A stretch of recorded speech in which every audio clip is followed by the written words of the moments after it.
Ma compagnie s'appelle Radar et je l'ai créée en 2015, juste avant de créer mon premier solo chorégraphique qui s'appelait Orage, qui explore mon expérience de personne née sous X. C'est une compagnie de danse contemporaine, plutôt axée sur la recherche et la création. En 2017, j'ai pu créer un duo qui s'appelle Rafale, qui est basé sur un même mouvement ondulatoire entre deux performeurs et un compositeur de musique électronique. Ensuite, j'ai pu également collaborer avec l'ensemble Ars Nova pour Inside Your Bones.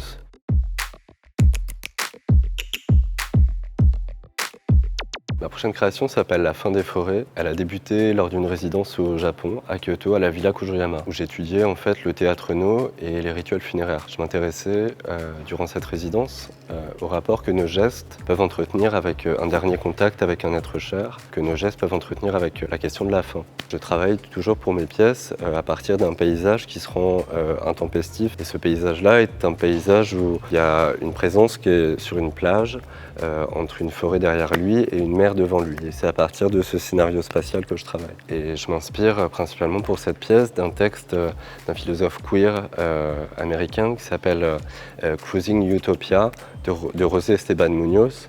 Et sur cette plage, j'imagine un mouvement qui serait lié à un mouvement de caresse et qui serait lié à une pratique de la communauté queer qui est la pratique du cruising, qui est en fait une pratique de la sexualité et de la sensualité dans l'espace public. Et je m'intéresse en fait à ce mouvement de toucher comme pouvant être la base d'un principe de plaisir. Et c'est à partir de ce principe-là que j'aimerais inviter les interprètes qui sont Sherwood Chen, Léonore Zurflux, Nitsan Margaliot et moi-même à explorer une archive chorégraphique que j'ai constituée depuis ma résidence au Japon, qui est une archive de vidéos que j'ai pu enregistrer principalement pour cette pièce. J'aimerais qu'on investigue cette archive à partir d'une pensée queer et d'une pensée également décoloniale. C'est l'autre texte un petit peu fondateur pour la création d'un texte d'Édouard Glissant, l'auteur martiniquais, qui s'appelle Poétique de la relation et dans lequel il y a une description d'une plage et de marcheurs. Et une description en fait d'un toucher qui serait un toucher qui permettrait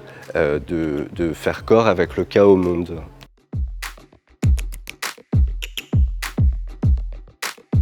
La fin des forêts, qui est ma première pièce de groupe et qui est une étape décisive dans mon travail, est soutenue par le TAP, le Théâtre Auditorium de Poitiers, qui soutient mon travail depuis ses débuts et qui accueillera la première en mars 2022. Le projet est également soutenu par la Ménagerie de Verre à Paris, qui me soutient depuis mon retour de la Villa Kujuyama l'année dernière. Il est également soutenu par Carole Rambaud d'Espace Pluriel à Pau. Il est soutenu par la Métive, qui nous accueillera en résidence dans ses locaux en Creuse en septembre. Il est soutenu par la manufacture CDCN, donc à Bordeaux, par la Fondation Lafayette Anticipation, avec qui je développe un travail également depuis l'année dernière, par la DRAC, Nouvelle-Aquitaine, qui avait également soutenu ma dernière pièce Rafale en 2017, et enfin l'Ohara, qui est un coproducteur important de la pièce. Voilà, on pourrait peut-être finir par